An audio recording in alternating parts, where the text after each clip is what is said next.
नमस्कार, welcome to inside study forum. आप सभी का स्वागत है।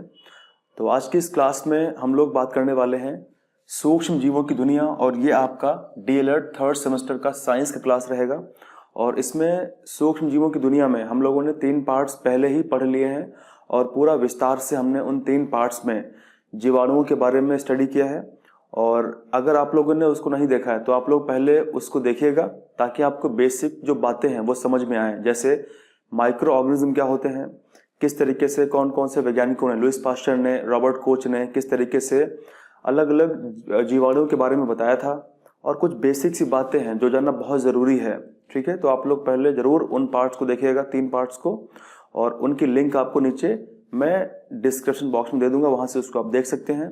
तो अभी हम स्टार्ट करेंगे सूक्ष्म जीवों की दुनिया का। ये पार्ट 4 होगा,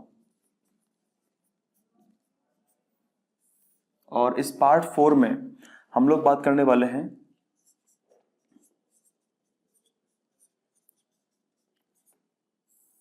जीवाणुओं का आर्थिक महत्व।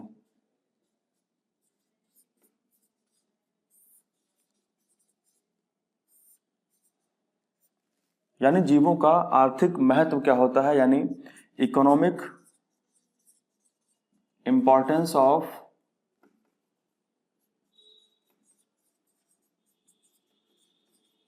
बैक्टीरिया। हमारे जीवन में जीवाणुओं का बहुत बड़ा योगदान है, और अगर हम यूं कहें कि जीवाणुओं के बिना हमें जीवन जीना थोड़ा सा दुर्लभ हो सकता है, क्योंकि जीवाणुओं की मदद से हम विभिन्न प्रकार के लाभ उठा रहे हैं। अभी मैं आपको पूरी बातें बताऊंगा तो आप समझ जाएंगे कि किस तरीके से जीवाणुओं से हम कितने लाभ उठा रहे हैं। तो इस क्लास में जीवाणुओं के बारे में हम बात करेंगे और उनका जो इकोनॉमिक इम्पोर्टेंस है उनकी हम चर्चा करेंगे। देखिए, जैसा हम जानते हैं कि हमारे आसपास जो पौधे हैं, जो प्लांट्स हैं, प्लांट्स को ग्रोथ करने के लिए नाइट्रोजन चाहिए। ठीक है, उसी प्रकार जो मनुष्य हैं, हम लोग हैं, और जो एनिमल्स हैं, उनको भी नाइट्रोजनस सब्सटेंस चाहिए, यानी नाइट्रोजन युक्त पदार्थ चाहिए। जैसे प्रोटीन में क्या होता है, प्रोटीन में सबसे अधिक नाइट्रोजन ही होता है, यानी हमारी बॉडी को भी नाइट्रोजन की आवश्यकता पड़ती है। तो क्या ऐसा हो सकता है कि नाइट्रोजन, जैसा हम जानते हैं कि एयर के अंदर, वायु के अंदर नाइट्रोजन की जो परसेंटेज है वो सबसे ज़्यादा होती है, और कितनी होती है, 78% होती है। हमारे एटमॉस्फेयर में सबसे ज़्यादा नाइट्रोजन होती है, 78% होती है। लेकिन क्या एनिमल और प्लांट, कोई भी जंतु या फिर कोई भी पौधा, क्या उस एटमॉस्फेयर की, वायुमंडल की नाइट्रोजन का इस्तेमाल कर सकता है? जरा आप लोग सोच के बताइए। तो इसका आंसर क्या होगा, नहीं कर सकता है। क्यों नहीं कर सकता है? क्योंकि हमारे अंदर ऐसा कोई विशेष सिस्टम नहीं है, कोई विशेष तंत्र नहीं है कि जिससे हम डायरेक्टली एटमॉस्फेयर में उपस्थित नाइट्रोजन का इस्तेमाल कर लें। लेकिन हाँ, हम एटमॉस्फेयर की जो ऑक्सीजन है उसका इस्तेमाल कर रहे हैं, क्योंकि हमारी जो कोशिकाएं हैं, जिस कोशिका से हम बने हुए हैं, उनको ऑक्सीजन चाहिए, और इसीलिए वो उसका इस्तेमाल करती हैं। तभी हम लोग सांस लेते हैं ऑक्सीजन और छोड़ते हैं कार्बन डाइऑक्साइड। ठीक है, ये बहुत ही बेसिक सी बातें हैं जो आप लोग जानते होंगे। अब बात फिर ये आती है कि प्लांट्स किस तरीके से, और एनिमल्स, हम लोग किस तरीके से नाइट्रोजन का इस्तेमाल करते हैं। तो फिर यहाँ पे बात ये आती है कि हम डायरेक्टली इस्तेमाल नहीं कर पाते हैं, लेकिन हम इनडायरेक्टली इस्तेमाल करते हैं। जैसे हम प्रोटीन्स खाते हैं, यानी जो पौधा होता है। अच्छा, हम प्रोटीन्स कहाँ से खाते हैं? प्रोटीन्स का सोर्स 2 हो सकते हैं, या तो कोई एनिमल सोर्स होगा या तो कोई पौधा सोर्स होगा। तो यहाँ पे थोड़ा हम इस चीज को समझने का प्रयास करते हैं।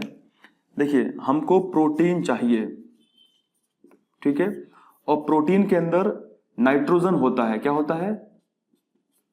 नाइट्रोजन होता है।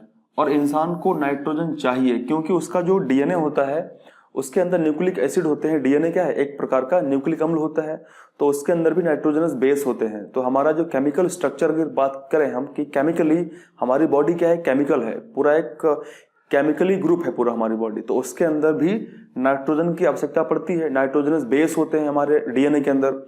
तो उसी प्रकार हमको नाइट्रोजन चाहिए, तो हम प्रोटीन से नाइट्रोजन को इस्तेमाल करते हैं, हम इसको वहां से प्राप्त करते हैं। अब क्वेश्चन ये आता है कि प्रोटीन हम कहाँ कहाँ से प्राप्त करते हैं। एक सोर्स इसका होता है प्लांट्स, यानी जो पौधे होते हैं, तो हम पौधों से प्रोटीन्स को प्राप्त करते हैं। दूसरा होता है एनिमल्स, यानी जंतु। या तो हम पौधों से या तो हम जंतुओं से प्रोटीन्स को प्राप्त करेंगे, ठीक है।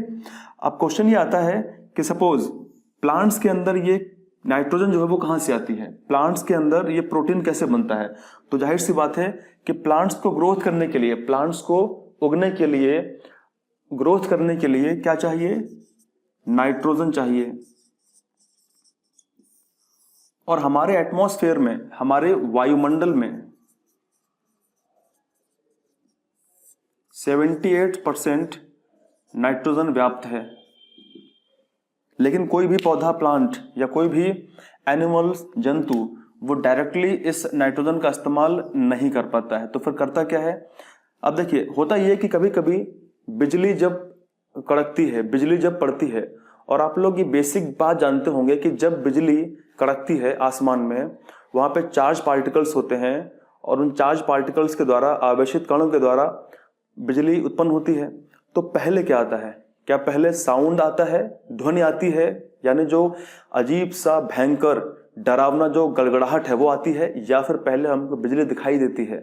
आप लोग कमेंट तुरंत करके बताएं कि पहले हम कौन सा इफेक्ट देखते हैं, साउंड या फिर लाइटनिंग। अब जाहिर सी बात है लाइटनिंग ही देखते होंगे, क्योंकि प्रकाश की चाल जो है सर्वाधिक होती है। कितनी होती है, हमारे पूरे यूनिवर्स में सबसे तेज, पूरे ब्रह्मांड में सबसे तेज जो चलता है वो प्रकाश है। और प्रकाश से तेज संसार में कोई भी चीज चल नहीं सकती है। कितनी है, 3 लाख किलोमीटर प्रति सेकेंड। चलिए फिलहाल, तो जाहिर सी बात है बिजली जब कड़कती है, तो बिजली जब कड़कती है तो जो नाइट्रोजन है वो ब्रेक होती है, नाइट्रोजन ब्रेक होती है, ठीक है, और वो नाइट्राइट में बदलती है। तो एक तो इस तरीके से। दूसरा ये होता है कि नाइट्रोजन जो होती है, जैसे मान लीजिए कोई भी प्लांट होगा, ठीक है, कोई भी प्लांट है, और वो प्लांट जब डेड हो जाता है, कोई पौधा है, अगर पौधा वो या फिर एनिमल, कोई जंतु अगर है वो, ठीक है, और वो डेड हो गया है, वो मृत हो गया है, वो मर चुका है। अब इसका जो शरीर होगा, इसके अंदर जाहिर सी बात है कि नाइट्रोजनस कंपाउंड्स होंगे, यानी नाइट्रोजन के यौगिक इसके अंदर होंगे। अब होगा क्या, ये यौगिक जो है वो मृदा में जाके मिल जाएंगे, और मृदा के अंदर जो जीवाणु होंगे, जो कवक होंगे, इसके अंदर जो कवक होंगे और जो इसके अंदर जीवाणु होंगे, वो क्या करेंगे, इसको ब्रेक कर देंगे। यानी इनके अंदर जो भी इस तरीके से जो नाइट्रोजन उपलब्ध है उसको वो ब्रेक कर देंगे और उसको आगे वो पास कर देंगे। तो इन पौधों में और जंतुओं में जितने भी प्रोटीन युक्त पदार्थ होंगे वो मृदा में, यानी जब ये मरेंगे तो वो जाएंगे मृदा में, और मृदा से कवक और जीवाणु उसको कन्वर्ट कर देंगे अमोनिया में, और इस तरीके से फिर से जो प्लांट होंगे, जो पौधे होंगे, उसको एब्जॉर्ब कर लेंगे और फिर वो प्रोटीन्स उत्पन्न करेंगे। यानी जो जिस चीज का प्लांट होगा, अगर वो दाल का प्लांट है तो प्रोटीन उत्पन्न करेगा, तो जब भी हम दाल खाते हैं तो हमको प्रोटीन प्राप्त होती है। तो इस तरीके से चलता रहता है। अब देखिए, अगर हम विस्तार से समझें इस चीज को, तो हमको उस चीज के लिए नाइट्रोजन साइकिल को समझना पड़ेगा। लेकिन आज के वीडियो में हमारा टॉपिक ये नहीं है। आने वाले वीडियोस में, खासकर यूपी टेट का जो वीडियोस आने वाले हैं, उसके अंदर हम लोग पूरा विस्तार से बात करेंगे कि नाइट्रोजन साइकिल क्या होती है और कौन कौन से स्टेप्स होते हैं जो आवश्यक होते हैं, और वहां से क्वेश्चंस भी हमारे एग्जाम में आते हैं। खासकर बैक्टीरिया, कि कौन सा ऐसा बैक्टीरिया होता है जो नाइट्रोजन फिक्सेशन करता है, नाइट्रोजन स्थिरीकरण करता है। तो इस तरीके से हम पूरी चीज को समझेंगे। तो अभी हमारे टॉपिक में जो चीजें हैं उसको हम पढ़ते हैं। तो एक तो चीज हमने ये समझ ली कि इस तरीके से हम आर्थिक महत्व जीवाणुओं से प्राप्त कर सकते हैं, ठीक है। अब दूसरा चीज ये है कि जो जीवाणु होते हैं उनसे हम, हमारे जो मिल्क इंडस्ट्री है, जो हमारा जो डेयरी उद्योग है, तो उसके अंदर भी हम क्या करते हैं, पनीर है या फिर दही है, तो इस तरीके से वहां पर भी हम इनका इस्तेमाल करते हैं आर्थिक महत्व में। दूसरा बात यह है कि बहुत ज्यादा एंटीबायोटिक्स जो हैं आज के समय में जीवाणुओं की मदद से ही बनाई जा रही हैं। बहुत सारी प्रतिजैविक दवाएं जीवाणुओं के मदद से बनाई जा रही हैं, और इसीलिए आज के समय में जो भी एंटीबायोटिक्स हैं उनका अपना अलग प्ले होता है, योगदान होता है इंसान को ठीक करने के लिए। तो उसकी बात हम करने वाले हैं आज के वीडियो में। तो जितने भी इम्पोर्टेंट हैं इसके आर्थिक महत्व उनकी हम बात करेंगे। फिर दूसरा हम बात करेंगे कि जो इनसे हमको हानि होती है वो क्या होती है, किस प्रकार से हमको हानि पहुंचाते हैं ये। अब देखिए, जीवाणु जो होते हैं वो विभिन्न प्रकार के रोग हमको फैलाते हैं। इंसान के अंदर विभिन्न प्रकार के बीमारियां जीवाणुओं से होती हैं, विषाणुओं से होती हैं। जीवाणु कौन कौन से रोग फैलाते हैं, डिजीज फैलाते हैं, तो उन सभी रोगों की हम बात करेंगे। और यहाँ से भी आपके एग्जाम में क्वेश्चंस आने के चांसेस पूरे रहते हैं, तो हम विस्तार से समझते हैं पूरे चैप्टर को। और उसके बाद इसमें एक और टॉपिक आएगा, तो वो टॉपिक होगा कि जीवाणुओं के बचाव के लिए, यानी जो भी चीज़ हमारे पास खाद्य सामग्री है, अगर हमको उसको सुरक्षित रखना है तो हमको उसको प्रिजर्व करना पड़ेगा, यानी हमको उसका संरक्षण करना पड़ेगा। तो उसके लिए कौन कौन से ऐसे उपाय हैं जिससे हम हमारे खाद्य पदार्थों को लंबे समय तक परिरक्षित करके रखें, उसको हम प्रिजर्व करके रखें। तो उन सभी मेथड्स की हम बात करेंगे। तो स्टार्ट करते हैं पूरा विस्तार से और समझते हैं इसको हम। तो इसमें हम लोग सबसे पहले देखने वाले हैं कि लाभप्रद कौन कौन सी क्रियाएं होती हैं। तो इसमें सबसे पहले हम बात करेंगे कि भूमि की जो उर्वरता है, यानी जो सॉइल फर्टिलिटी है, उसमें किस तरीके से बैक्टीरिया अपना योगदान देते हैं। जैसा हम जानते हैं कि सॉइल के अंदर, मिट्टी के अंदर विभिन्न प्रकार के बैक्टीरिया पाए जाते हैं, और वो करते क्या हैं, वो पौधों को नाइट्रोजन के जो यौगिक होते हैं वो प्रोड्यूस करके, यानी सप्लाई करने का काम करते हैं। तो इस तरीके से जो मृदा है उसके अंदर उर्वरकता बनी रहती है। दूसरी बात यह है कि इसमें सबसे पहले हम, क्योंकि देखिए यहाँ पे हम पूरा नाइट्रोजन चक्र की बात नहीं करेंगे, वो एक पूरा स्टेप है, पूरा एक टॉपिक है।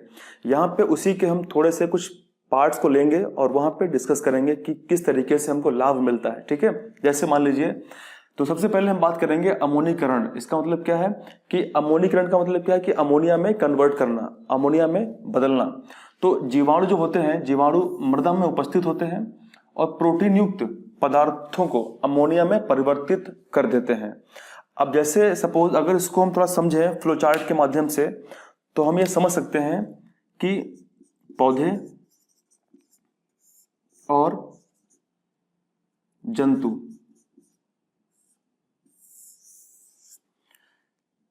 ये कुछ अपशिष्ट पदार्थ उत्पन्न करते हैं। खासकर हम बात कर रहे हैं जंतुओं की यहाँ पे। ठीक है, जो जंतु होते हैं वो क्या करते हैं, जंतु अपशिष्ट पदार्थ उत्पन्न करते हैं, वेस्ट मटेरियल उत्पन्न करते हैं, अपशिष्ट पदार्थ उत्पन्न करते हैं, अपशिष्ट पदार्थों को उत्पन्न करते हैं, जैसे यूरिया या फिर यूरिक एसिड, इस तरीके से। ठीक है, दूसरी बात यह है कि जब ये पौधे और जंतु मृत हो जाते हैं तो मरने के बाद इनके अंदर जितने भी नाइट्रोजनस सब्सटेंस, जितने भी इनके अंदर नाइट्रोजनस यानी प्रोटीन युक्त पदार्थ शामिल होते हैं, वो सब कहाँ पे आते हैं, वो सब के सब आते हैं मृदा के अंदर, वो सब के सब सॉइल के अंदर आ जाते हैं।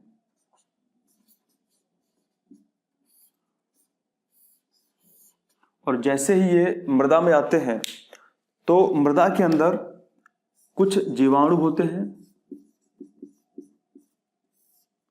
या फिर कुछ कवक होते हैं। वो क्या करते हैं, वो इनके अंदर जितने भी अपशिष्ट पदार्थ थे और इनके अंदर जितने भी अपशिष्ट पदार्थों में जितने भी प्रोटीन युक्त पदार्थ थे, जितने भी प्रोटीन युक्त पदार्थ थे, वो क्या करते हैं, इन प्रोटीन युक्त पदार्थों को किस में कन्वर्ट कर देते हैं, अमोनिया में। यानी जो जीवाणु होते हैं वो मृदा में उपस्थित प्रोटीन युक्त पदार्थों को अमोनिया में कन्वर्ट कर देते हैं। इसी को बोलते हैं अमोनीकरण, दिस इज अमोनिफिकेशन। तो ये पहला स्टेप होता है, पौधों को नाइट्रोजन प्राप्त करने का ये पहला चरण होता है। इसके बाद हम बात करने वाले हैं नाइट्रोजन फिक्सेशन के बारे में कि नाइट्रोजन फिक्सेशन क्या होता है। नाइट्रोजन फिक्सेशन यानी नाइट्रोजन स्थिरीकरण का मतलब क्या होता है, कुछ ऐसे जीवाणु होते हैं वायु में उपस्थित नाइट्रोजन को, वो क्या करते हैं, नाइट्रोजन के कंपाउंड्स में, नाइट्रोजन के यौगिकों में बदल देते हैं, और इसको हम बोलते हैं नाइट्रोजन फिक्सेशन। अब ये कुछ स्टेप्स में होता है, जैसे एजोटोबैक्टर एक बैक्टीरिया होता है और क्लॉस्ट्रीडियम, ये दोनों बैक्टीरिया होते हैं, और ये मिट्टी में यानी मृदा में स्वतंत्र रूप से पाए जाते हैं। ये करते क्या हैं, देखिए मिट्टी होगी, जैसे मान लीजिए ये मिट्टी के कुछ क्रिस्टल्स हैं, ठीक है, और जाहिर सी बात है कि इन क्रिस्टल्स के बीच में कहीं ना कहीं पे कुछ वायु उपस्थित होगी, और वायु के अंदर क्या होगी, नाइट्रोजन होगी, ठीक है। तो एजोटोबैक्टर और क्लॉस्ट्रीडियम क्या करते हैं, ये मिट्टी के जो कण हैं उनके बीच में जो वायु है उसमें जो नाइट्रोजन व्याप्त है उसको ये अवशोषित कर लेते हैं, उसको एब्जॉर्ब कर लेते हैं, और उसको कार्बनिक नाइट्रोजन यौगिकों में बदल देते हैं। उसको एब्जॉर्ब करके उसको कार्बनिक नाइट्रोजन यौगिकों में, कंपाउंड्स में बदल देते हैं, और इस तरीके से जीवाणुओं द्वारा अमोनिया का नाइट्राइट में और फिर नाइट्रेट में परिवर्तन हो जाता है, और इनको पौधे एब्जॉर्ब कर लेते हैं और अपने बॉडी में इनको यूज कर लेते हैं। अगर हम समझें इसको कुछ विशेष रूप से, तो आप लोग पूरा ध्यान दीजिएगा यहाँ पे हम पूरा एक समझने का प्रयास करेंगे कि किस तरीके से नाइट्रोजन से अमोनिया और अमोनियम और उसके बाद फिर नाइट्राइट और नाइट्रेट में परिवर्तन होता है। देखिए सबसे पहले नाइट्रोजन, ठीक है, जो हमारे एयर में होती है या फिर हमारे मिट्टी के बीच में जो वायु होती है उसके अंदर पाई जाती है। अब होता क्या है, जो नाइट्रोजन है ये, अब यहां पे दो बैक्टीरिया, कौन कौन से बैक्टीरिया, राइजोबियम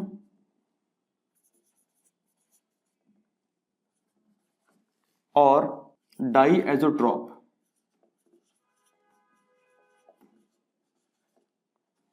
ये क्या करते हैं, राइजोबियम बैक्टीरिया और डाइएज़ोट्रॉफ जो बैक्टीरिया होते हैं क्या करते हैं, वो नाइट्रोजन को अमोनिया में, किसमें, नाइट्रोजन को अमोनिया में, NH3 अमोनिया, ठीक है, और प्लस NH4, यानी इसको हम बोलेंगे अमोनिया, और ये है अमोनियम। इसमें बदल देते हैं, इसमें कन्वर्ट कर देते हैं।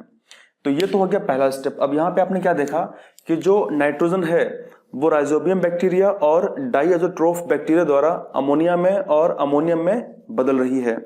अब इसके बाद, क्योंकि देखिए इनको कुछ प्लांट हो सकते हैं, कुछ प्लांट ऐसे हों जो अमोनिया को इस्तेमाल कर लेते हो, लेकिन मेजोरिटी में जो प्लांट्स होते हैं वो क्या करते हैं, वो डायरेक्टली नाइट्रोजन को और अमोनिया को इस्तेमाल नहीं कर पाते हैं, वो नाइट्राइट या फिर नाइट्रेट को ही इस्तेमाल करते हैं, तो उससे वो प्राप्त करते हैं नाइट्रोजन को। अब देखिए, अब इसका जो अगला स्टेप होगा वो ये होगा कि जो NH3 है अमोनिया और NH4 यानी अमोनियम, इस पे बैक्टीरिया आएगा नाइट्रोसोमोनास, ठीक है, कौन सा आएगा, नाइट्रोसोमोनास।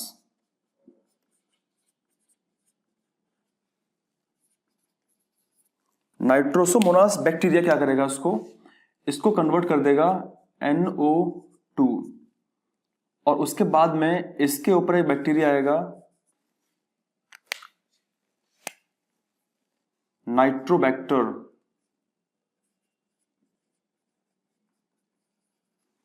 नाइट्रोबैक्टर इसके ऊपर आएगा और इसको किस चीज में कन्वर्ट कर देगा, इसको कन्वर्ट कर देगा NO3, ठीक है। अब देखिए ये जो कहानी है, जो NO2 है ये होता है नाइट्राइट, इसको हम नाइट्राइट कहते हैं, ये क्या है, ये है नाइट्राइट, और जो NO3 है ये है नाइट्रेट। इनको ही पौधे एब्जॉर्ब करते हैं और इनसे नाइट्रोजन को प्राप्त करते हैं। तो इस तरीके से, इस बहुत सिंपल तरीके से हम इसको पूरा एक्सप्लेन कर सकते हैं, पूरा डिफाइन कर सकते हैं कि नाइट्रोजन फिक्सेशन कैसे होता है, किस तरीके से होता है। आई होप कि आप लोग समझ गए होंगे, और अगर आपको वीडियो अच्छा लगे तो आप लोग लाइक जरूर करें और ज़रूर इसको जो है शेयर करें, उससे हमको मोटिवेशन मिलता है और ताकि और भी लोग आके हमसे जुड़ते रहें और लाभ लेते रहें। ठीक है, now we will discuss about कि किस तरीके से जीवाणुओं का उद्योगों में महत्व होता है। इसका मतलब कि इंडस्ट्रीज़ में किस तरीके से बैक्टीरिया अपना योगदान देते हैं, उनके बारे में हम आज विस्तार से बात करेंगे। देखिए, सबसे पहले उद्योगों के जानने से पहले थोड़ी सी बात करते हैं कि जो हमारी फूड चेन होती है, जो हमारा फूड चेन होता है, जो खाद्य श्रृंखला होती है, उसके बारे में बात कर लेते हैं। ठीक है, आपके डीएलएड 4th सेमेस्टर में पूरा का पूरा एक एनवायरनमेंट का चैप्टर है जिसके अंतर्गत सभी प्रकार के फूड चेन्स के बारे में, फूड वेब के बारे में, यानी खाद्य श्रृंखला, खाद्य जाल क्या होता है, उसके अतिरिक्त जो पिरामिड्स होते हैं, 3 टाइप्स के पिरामिड्स होते हैं, तो पूरा विस्तार से उसका वीडियो मैंने बनाया है। और जब भी आप पहुंचेंगे 4th सेमेस्टर में, आई होप कि आप 3rd सेमेस्टर को अच्छे से क्लियर करेंगे, अच्छे अंकों से पास करेंगे और अतिशीघ्र पहुंचेंगे 4th सेमेस्टर में। और फिर वहाँ पे उन वीडियोस को आप ज़रूर देखें और बार बार देखें, क्योंकि उसके अंदर बहुत ही बेसिक से कॉन्सेप्ट्स को समझाया गया है। तो अगर हम बात करें कि फूड चेन में यानी खाद्य श्रृंखला में किस तरीके से जो बैक्टीरिया होते हैं, जीवाणु, वो अपना योगदान देते हैं। देखिए, जब भी कोई पौधा होता है, कोई प्लांट अगर होगा या फिर कोई एनिमल होगा, कोई प्लांट है या फिर कोई एनिमल होगा, ठीक है, तो हम अपने आप को मान लेते हैं कि हम एक एनिमल हैं और आप भी, जो लोग वीडियो देख रहे हैं, हम और आप एनिमल हैं, जंतु हैं, क्योंकि हम एक जंतु जगत का हिस्सा हैं। और जंतु जगत के अंदर हम स्तनधारी की वर्ग में आते हैं और बाकी सरीसृप हैं, कुछ उभयचर हैं, कुछ पक्षी वर्ग के अंतर्गत आते हैं, कुछ मीन वर्ग के अंतर्गत आते हैं। उनमें सबसे श्रेष्ठ हम हैं, क्योंकि हमारे पास में सोचने की क्षमता है, हम सोचते हैं, विचार करते हैं। लेकिन फिर भी इंसान विचार करता है, फिर भी गलत विचार करता है। ऐसे बहुत से इंसान हैं जो गलत विचार करते हैं। चलिए, फिलहाल इस टॉपिक पर हम बात करेंगे फिर कभी। आज हम बात करते हैं, हमारे जो टॉपिक है फूड चेन के बारे में समझते हैं। कोई प्लांट होगा या फिर कोई एनिमल होगा, ठीक है, जब ये मरेंगे, जब ये डेड हो जाएंगे, जब इनकी मृत्यु हो जाएगी, तब फाइनली इनकी जो बॉडी है, इनका जो शरीर है, इनका मृत शरीर कहाँ पड़ा रहेगा? वो पर्यावरण में पड़ा रहेगा। ठीक है, इनकी बॉडी जो होगी वो डेड बॉडी इनके पर्यावरण में पड़ी रहेगी। अब समस्या ये है कि इनकी बॉडी जो डेड है वो अगर लंबे समय तक पड़ी रहेगी यूं ही पर्यावरण में, तो हो सकता है कि कुछ ना कुछ प्रॉब्लम्स क्रिएट करें, हमारे इकोसिस्टम के लिए अच्छा नहीं होगा। तो अच्छी बात यह है कि हमारे पर्यावरण में विभिन्न प्रकार के बैक्टीरिया, जीवाणु उपस्थित होते हैं और वो क्या करते हैं, इनके ऊपर यानी इन बॉडी के ऊपर इनको डिकम्पोज करते हैं, इनका अपघटन कर देते हैं। क्या करते हैं? इनका अपघटन कर देते हैं, इनको डिकम्पोज कर देते हैं। और धीरे धीरे इनके अंदर जितने भी महत्वपूर्ण पदार्थ थे, जितने भी मिनरल्स थे, या जितने भी इनके अंदर प्रोटीनियस पदार्थ थे, सब्सटेंस थे, वो सब के सब बैक्टीरिया द्वारा मृदा में वापस, मिट्टी में वापस मिला दिए जाते हैं। और फिर जो बाकी के प्लांट्स होते हैं वो क्या करते हैं, इसी मृदा में, क्योंकि पौधे जो होते हैं वो खासकर मृदा में उगते हैं। फिलहाल कुछ पौधे ऐसे होते हैं जो जल में भी उगते हैं, उनकी हम बात करेंगे कुछ नेक्स्ट टॉपिक में। तो जो पौधे मृदा में उगते हैं वो इन्हीं डेड पौधों और जंतुओं के जो पोषक पदार्थ थे, जिनको बैक्टीरिया ने डिकम्पोज करके और इस मिट्टी में मिलाया था, इनसे फिर से प्राप्त करते रहते हैं। और फिर से पौधा बड़ा होता है और पौधे के ऊपर जंतु जो शाकाहारी होते हैं, गाय, भैंस, बकरी, उसे खाते हैं। उसके बाद में फिर जब पौधा और जंतु दोनों मर जाते हैं, फिर से चक्र चलता रहता है। तो इस तरीके से फूड चेन के अंदर भी जो बैक्टीरिया होते हैं, जीवाणु होते हैं, अपना एक बहुत ही अहम रोल प्ले करते हैं। ठीक है, तो एक हमने ये समझ लिया। अब दूसरी बात ये है कि जो भी चीज़ें, जैसे मान लीजिए इंसान जहाँ पे रहते हैं, और भी बहुत से प्रकार के जंतु जानवर हैं जो वो जहाँ रहते हैं, वो कुछ ना कुछ वेस्ट पदार्थों को उत्पन्न करते रहते हैं। जैसे यूरिन के थ्रू यूरिया को उत्पन्न करते रहते हैं, या फिर यूरिक एसिड को, यूरिक अम्ल को उत्पन्न करते रहते हैं, या फिर अन्य प्रकार के कई प्रकार अन्य प्रकार के जो अवशिष्ट पदार्थ होते हैं, वेस्ट मटेरियल होते हैं, उनको प्रोड्यूस करते रहते हैं। अब प्रॉब्लम ये है कि ये जो वेस्ट होते हैं वो जाते कहाँ पे हैं, उनका क्या होता है। तो इन सभी वेस्ट को अब जरा सोचो कि हम रात दिन इतने सारे वेस्ट अपनी बॉडी से प्रोड्यूस करते रहते हैं, ठीक है, और हमारे द्वारा जो भी एक्टिविटीज़ हम काम करते हैं, कार्य करते हैं, उसके द्वारा जो भी वेस्ट प्रोड्यूस होते रहते हैं, उन वेस्ट का अगर वो वेस्ट धीरे धीरे डिकम्पोज ना हो जाए तो उनका क्या होगा। हमारे आसपास रहने के लिए स्थान नहीं बचेगा, क्योंकि चारों तरफ कूड़ा करकट पड़ा होगा और उस कूड़े करकट में दुनिया भर के बीमारियां फैलेंगी और हमारे लिए, इंसानों के लिए, यानी होमो सेपियंस के रहने के लिए जगह बहुत कम बचेगी। तो इसीलिए अच्छी बात यह है कि बैक्टीरिया हमारे यहाँ पे मित्र का काम करते हैं, यानी उन सभी प्रकार के जितने भी अपशिष्ट पदार्थ होते हैं जो हम प्रोड्यूस करते रहते हैं, उनका अपघटन कर देते हैं,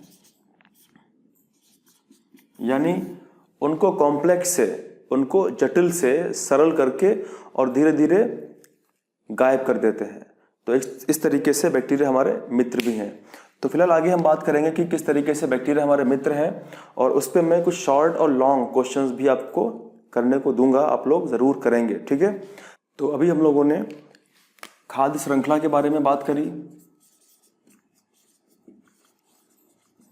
और उसके बाद हमने बात करी कि जो मल होता है और ऐसे कई अवशिष्ट पदार्थ होते हैं, उनका अपघटन कैसे होता है।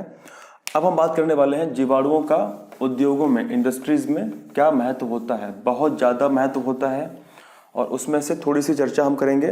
देखिए, सबसे पहले बात तो यह है कि जो डेयरी उद्योग है, जो दूध का जो व्यापार चलता है, उसमें भी जो दूध के प्रोडक्ट्स होते हैं, जैसे मान लीजिए दूध से दही बनता है, दूध से पनीर बनती है, दूध से अन्य प्रकार के जो उत्पाद बनते हैं, उनमें भी बैक्टीरिया का इस्तेमाल होता है। और कैसे होता है, एग्जाम्पल देके समझते हैं। जैसे मान लीजिए, उदाहरण की अगर बात करें तो दूध जो होता है, जिसको इंग्लिश में हम मिल्क कहते हैं, क्या बोलते हैं इंग्लिश में इसको, हम मिल्क कहते हैं। अच्छा, आपसे मैं क्वेश्चन पूछता हूँ कि जो दूध होता है, आप सभी लोगों ने दूध अवश्य पिया होगा गाय भैंस का, और पीते भी होंगे। गाय का दूध थोड़ा सा सफ़ेद ज़्यादा नहीं होता है, वहीं पे भैंस का दूध बहुत सफ़ेद होता है। उसके पीछे वजह क्या है, आप लोग ज़रा सोच के बताइए कि आखिर क्या कारण है भैंस का दूध अधिक सफ़ेद होता है और गाय का दूध अधिक सफ़ेद नहीं होता है। दूसरा क्वेश्चन ये है कि अगर हम दोनों दूध की तुलना करें गाय और भैंस में, तो ज़्यादा वसा, ज़्यादा फैट किस दूध के अंदर होता है, और हमारे शरीर के लिए सबसे अच्छा दूध किसका माना जाता है, गाय का या फिर भैंस का। तो आप लोग ज़रूर इनके कमेंट में आंसर करें, क्योंकि हम लोग जीव विज्ञान पढ़ रहे हैं, जीव विज्ञान के अंतर्गत ये सारी बातें आपको पता होनी चाहिए, ठीक है। आप लोग यूं ही साथ बने रहें, आपको बहुत सी बातें पता होंगी और आपके नॉलेज में डेफिनेटली इजाफा होगा। तो जो मैंने आपसे क्वेश्चंस पूछे हैं उसका आंसर मैं आपको बता ही देता हूँ। गाय के दूध के अंदर कैसीन जो प्रोटीन होता है वो कम होता है, वहीं भैंस के दूध के अंदर कैसीन नामक प्रोटीन ज़्यादा होता है, और वो प्रोटीन उत्तरदायी होता है भैंस के सफ़ेद कलर के लिए, मिल्क कलर के लिए, ठीक है। दूसरा क्वेश्चन था कि किस तरीके से जो है गाय के दूध में वसा कम होती है या फिर भैंस के। तो इसका आंसर ये है, भैंस के दूध के अंदर ज़्यादा फैट होता है, ज़्यादा वसा होती है, इसीलिए हमारे बॉडी के लिए वो उतना अच्छा नहीं माना जाता है। क्योंकि हमारे बॉडी में अगर असंतृप्त वसा जाएगी तो अच्छा है, लेकिन अगर संतृप्त वसा जाएगी तो फिर दिक्कत वाली बात है। और ख़ासकर दूध के अंदर या फिर घी के अंदर संतृप्त वसा होती है, जो हमारे लिए खतरा है, यानी हमारे बॉडी में जाकर के वो कोलेस्ट्रॉल बनाती है, और कोलेस्ट्रॉल हमारे हार्ट के लिए अच्छा नहीं होता है। वहीं पे अगर बात करें गाय के दूध के बारे में, तो गाय का दूध जो होता है वो थोड़ा पतला होता है, उसके अंदर थोड़ी सी फैट की मात्रा कम होती है, तो उसको हम आसानी से पी सकते हैं और प्रोटीन्स भी अच्छे मिल जाते हैं। तो आई होप आप लोगों ने इसको समझ लिया होगा। थोड़ी सी बात करते हैं यहाँ पे। देखिए, दूध जो होता है, जिसको मिल्क बोलते हैं, तो दूध के अंदर कुछ विशेष प्रोटीन्स पाए जाते हैं, ठीक है। कैसीन प्रोटीन होता है और बहुत से प्रोटीन्स। अब यहाँ पे हम बात करते हैं शुगर की। तो दूध के अंदर लैक्टोज शुगर यानी शर्करा पाई जाती है, ठीक है। अगर आपसे क्वेश्चन पूछता है कि दूध के अंदर कौन सी शुगर पाई जाती है, कौन सी शर्करा पाई जाती है? तो क्या उसका नाम है? लैक्टोज। ठीक है, आप ध्यान रखेंगे, लैक्टोज शर्करा पाई जाती है। ठीक है, अब दूध से जब दही बनता है, मिल्क से जब कर्ड बनता है, दही बनता है, तो दही में क्या होता है? दही में क्या लैक्टोज होता है? नहीं, दही के अंदर लैक्टिक एसिड, लैक्टिक अम्ल बन चुका होता है। यानी अब जाहिर सी बात है कि जो लैक्टोज है उसका परिवर्तन किस में हो गया? लैक्टिक अम्ल में हो गया। जो लैक्टोज था उसका परिवर्तन लैक्टिक अम्ल में हो गया। लेकिन किसने किया? तो इसके पीछे हाथ किसका है? बैक्टीरिया। उसका नाम क्या है? लैक्टोबैसिलस। लैक्टोबैसिलस जो बैक्टीरिया होता है वो क्या करता है? लैक्टोज शुगर को लैक्टिक अम्ल में बदल देता है। लैक्टोज क्योंकि शुगर है तो थोड़ा हल्का सा टेस्ट में मीठा होता है, और वहीं पे जो लैक्टिक अम्ल है तो थोड़ा सा खट्टा होता है। ठीक है, तो इस तरीके से हम अपने डेयरी उद्योग में, दूध के उद्योग में हम ऐसे कई बैक्टीरिया का इस्तेमाल करते हैं। अभी मैं आपको लिस्ट में कुछ बैक्टीरिया की बात करूंगा और नाम भी उनके दिखाऊंगा। ठीक है, चलिए अब इसके आगे थोड़ी और बात करते हैं। दूध के अलावा अगर बात करें तो एक बहुत इंपॉर्टेंट इंडस्ट्री है जिसको बोलते हैं हम मेडिकल इंडस्ट्री। क्या बोलते हैं? चिकित्सा उद्योग, मेडिकल इंडस्ट्री, जो बहुत ज़्यादा तेजी से ग्रोथ कर रही है, क्योंकि दिन प्रतिदिन लगातार नई नई बीमारियां उत्पन्न हो रही हैं और उनके उपचार के लिए नई नई तकनीकी उत्पन्न हो रही हैं, जिनसे उन जीवाणुओं का या फिर उन विषाणु का ट्रीटमेंट किया जा रहा है ताकि वो हटें और हम स्वस्थ रहें। ठीक है, तो उसके लिए अगर हम बात करें तो मेडिकल उपयोग में यानी चिकित्सा उपयोग में, यानी औषधि की हम बात कर रहे हैं। हम किसकी बात करने वाले हैं? औषधि की।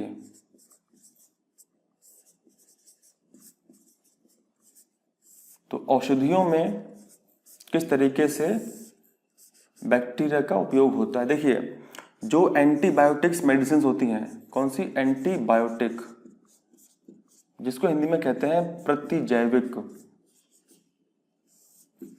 तो आप लोग इसको सही से समझिएगा। ठीक है, एंटीबायोटिक, अगर मैं आपसे पूछूं कि एंटीबायोटिक का तात्पर्य क्या होता है, एंटीबायोटिक का मीनिंग क्या होता है, इसका मतलब क्या होता है, तो जाहिर सी बात है आप लोग बताएंगे कि एंटी का मतलब होता है अगेंस्ट। एंटी मतलब क्या होता है? अगेंस्ट होता है, यानी विरुद्ध होता है, खिलाफ होता है। इतिहास के अंदर खिलाफत आंदोलन चला था। आप लोग कमेंट करके जरूर बताएं कि उसके अंदर किन किन लोगों ने प्रमुख योगदान दिया था। ठीक है, चलिए, एंटी मतलब क्या होता है? अगेंस्ट होता है। ठीक है, अब ये बायो मतलब क्या होता है? बायो, जैसे अगर मैं यहां पे लिख देता हूं बायोलॉजी,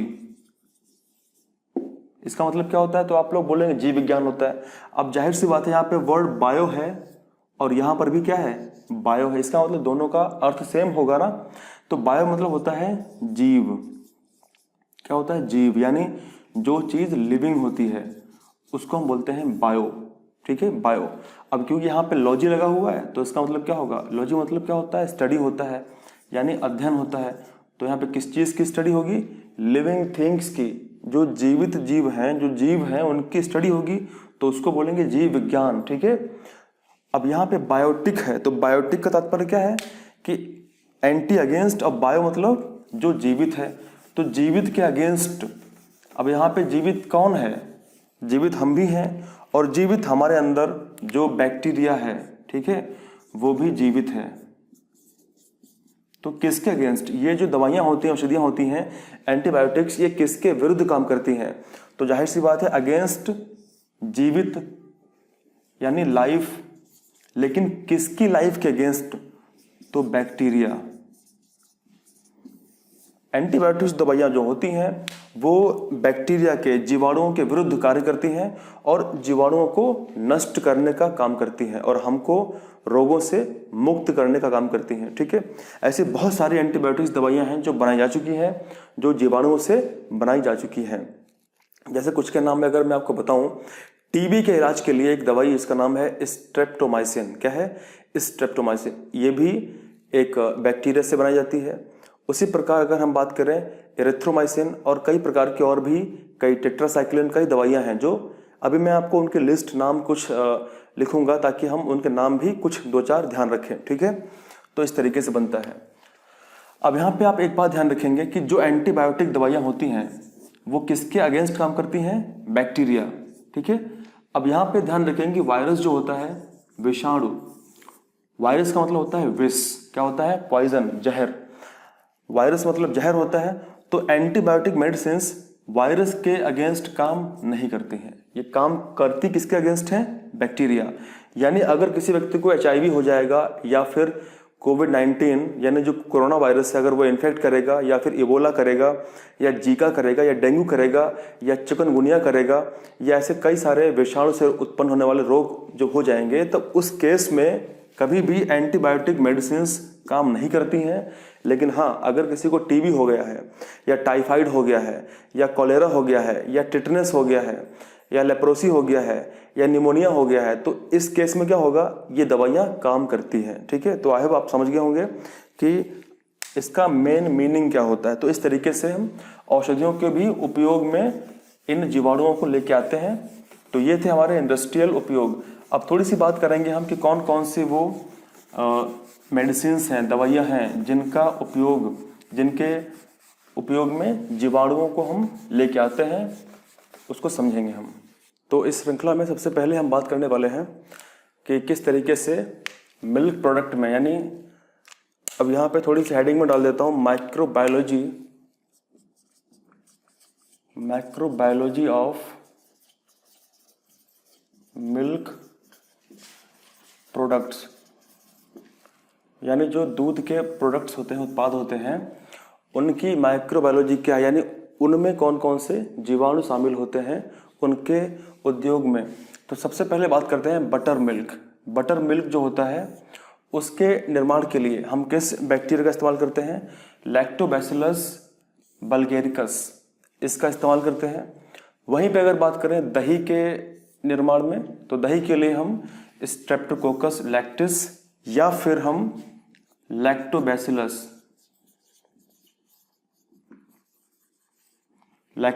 का भी इस्तेमाल करते हैं। उसके बाद बात करते हैं चीज़ की, यानी पनीर की। तो पनीर के लिए लैक्टोबैसिलस बैक्टीरिया का इस्तेमाल किया जाता है।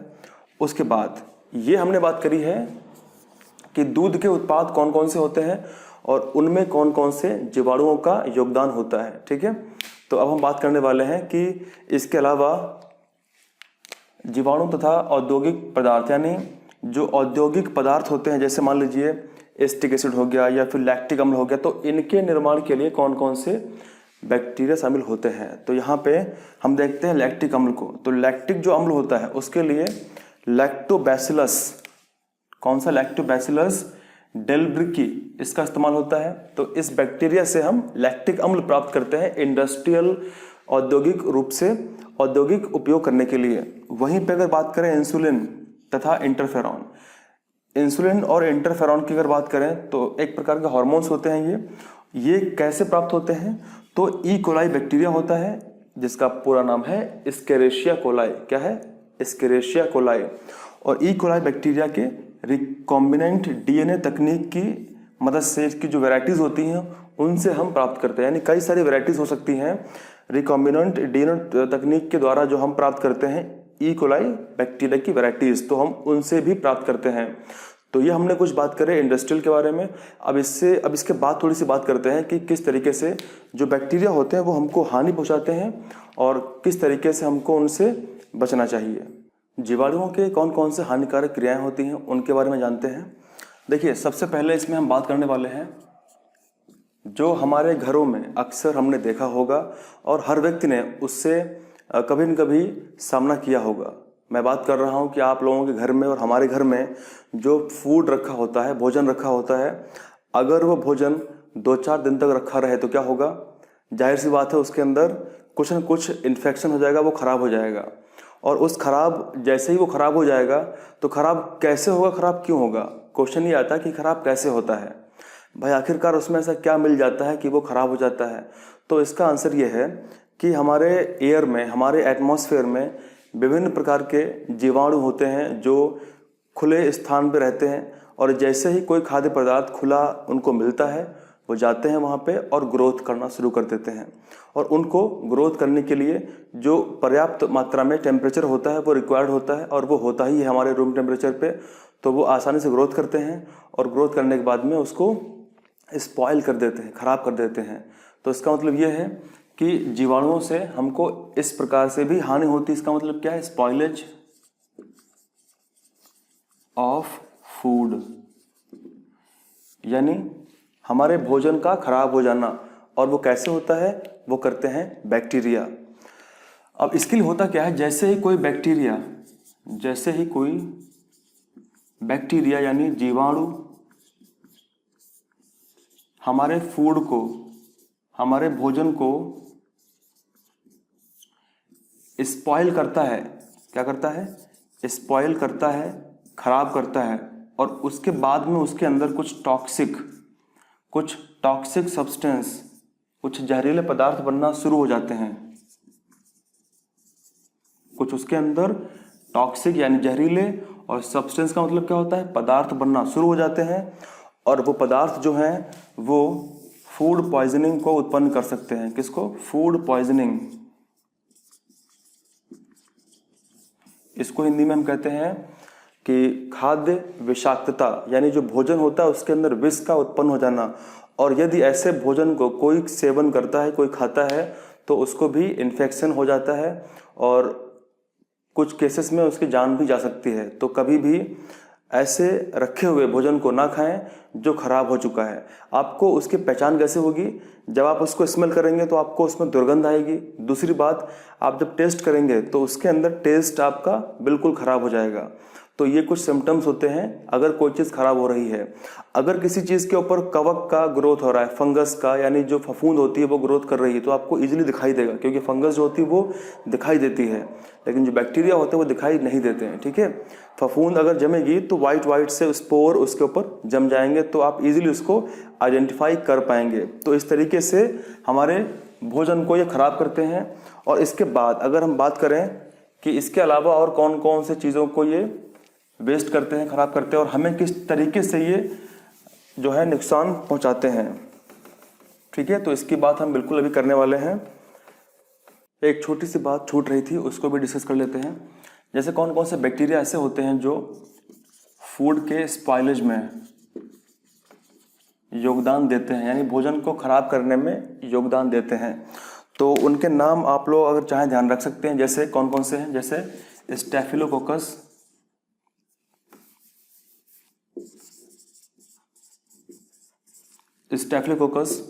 उसके बाद में क्लॉस्ट्रीडियम,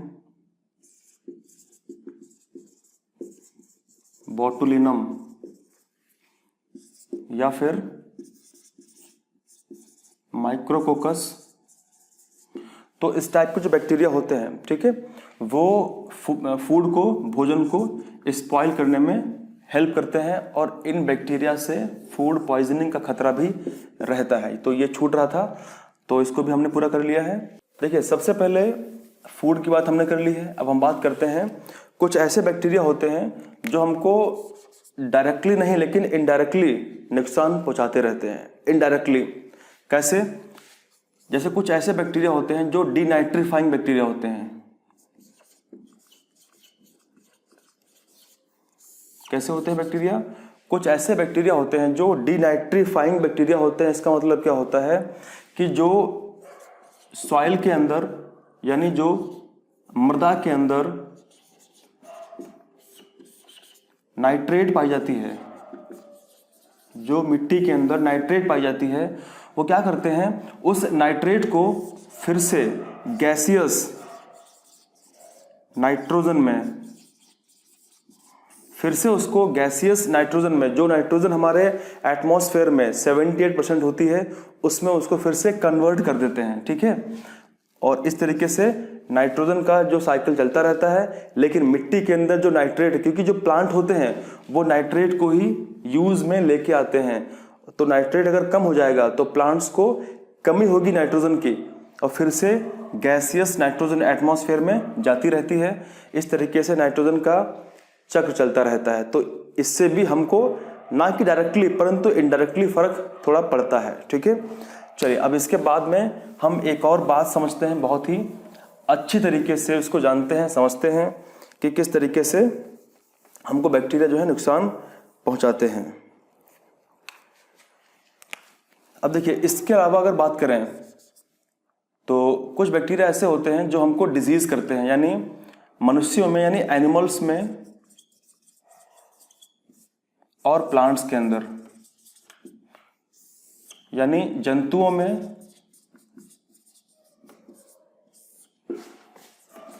एवं पादप में, जंतुओं में और पादप में कुछ विशेष प्रकार के बीमारियां उत्पन्न करते हैं। कुछ ऐसे बैक्टीरिया होते हैं जैसे, अब देखिए ऐसा नहीं होता कि सभी बैक्टीरिया, जो सभी जीवाणु होते हैं, सभी जीवाणु रोगाणु नहीं होते हैं। तो आप लोग उसको ध्यान रखेंगे कि जो सभी बैक्टीरिया होते हैं, जो सभी बैक्टीरिया होते हैं वो कभी भी रोगाणु नहीं हो सकते हैं, यानी सारे बैक्टीरिया, सारे जीवाणु रोगाणु नहीं होते हैं। लेकिन एक बात तो कंफर्म है कि जो रोगाणु होते हैं वो जीवाणु जरूर होते हैं। ठीक है, मतलब ये है कि देखिए अभी हमने देखा कि लैक्टोबैसिलस बैक्टीरिया और कई ऐसे बैक्टीरिया होते हैं जिसका इस्तेमाल हम करते हैं, किसके लिए, जिसका इस्तेमाल हम हमारे हेल्थ के लिए करते हैं, हम उनसे सहायता प्राप्त करते हैं और अपने आप को ठीक करते हैं। तो वो हमारे लिए बैक्टीरिया कैसे हैं, हमारे लिए हानिकारक नहीं है। लेकिन ऐसे कुछ बैक्टीरिया होते हैं कि जो हमारे बॉडी में जाते हैं तो क्या करते हैं, डिजीज करते हैं, टीबी करते हैं, टाइफाइड करते हैं। ठीक है, तो ये हमारे लिए क्या है, ये हमारे लिए रोगाणु होते हैं। इसका मतलब पैथोजन, इनको बोलते हैं पैथोजन, ये होते हैं पैथोजन। ठीक है, ये होते हैं पैथोजन। और इनके इलाज के लिए, यानी अगर किसी व्यक्ति को कोई समस्या टीबी टाइफाइड हो गई है तो उसको इलाज अगर मिला जाएगा, अगर उसको इलाज दिया जाएगा तो पहले पैथोजन का जांच करना पड़ेगा और उसके लिए पैथोलॉजी हमारे शहर में होती है और वहाँ पे उस पैथोजन का टेस्ट होता है कि भाई कौन सा पैथोजन है, क्या टीबी वाला है या टाइफाइड वाला है या फिर कौन सा पैथोजन है, उसका जांच होती है वहाँ पे। ठीक है, तो इस तरीके से हमको ये हानि पहुँचाते हैं और हमने इसमें सभी प्रकार के जो भी लाभ हानि थे वो हमने विस्तृत रूप से चर्चा करी है। अगर फिर भी आपको कोई क्वेश्चन दिमाग में रह गया है तो आप बिल्कुल पूछ सकते हैं। उसके लिए अगर आप चाहते हैं हमारे टेलीग्राम ग्रुप से जुड़ना तो आप बिल्कुल उससे जुड़ सकते हैं और उसके लिए आपको DLED BTC ग्रुप है आपको, और आपको इनसाइट स्टडी फोरम का लोगो वहाँ मिल जाएगा, उससे आप जुड़ सकते हैं। और इसके बाद आने वाले वीडियोस में, इसके बाद वीडियो में हम डिस्कस करने वाले हैं कि किस तरीके से जो भोजन होता है, जो फूड होता है, उसका किस तरीके से हम प्रिजर्वेशन करते हैं, किस तरीके से उसका हम परिरक्षण करते हैं। और यहाँ से क्वेश्चंस काफ़ी ज़्यादा आने के चांस रहते हैं क्योंकि ये बहुत ही अच्छा टॉपिक है जो हम रोज़ अपनी ज़िंदगी में इसको कहीं ना कहीं इस्तेमाल भी करते हैं। ठीक है, तो इसको हम डिस्कस करेंगे कल और ऐसे धीरे धीरे करके आपके जितने रिमेनिंग चैप्टर्स बचे हुए हैं उनको हम फिनिश कर लेंगे, कंप्लीट कर लेंगे।